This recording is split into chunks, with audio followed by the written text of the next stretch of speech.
عن جرير بن عبد الله رضي الله تعالى عنه عن النبي صلى الله عليه وسلم قال من لا يرحم الناس لا يرحمه الله رواه البخاري।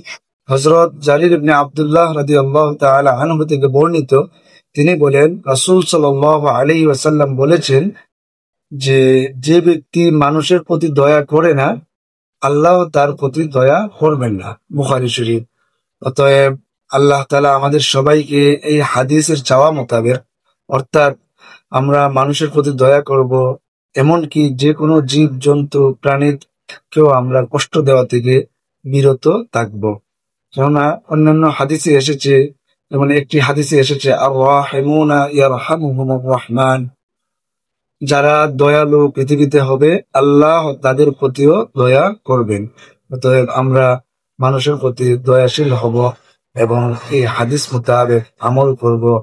আল্লাহ তাআলা আমাদের সবাইকে সুন্দরভাবে জীবন যাপন করার তৌফিক দান করুন। আমিন।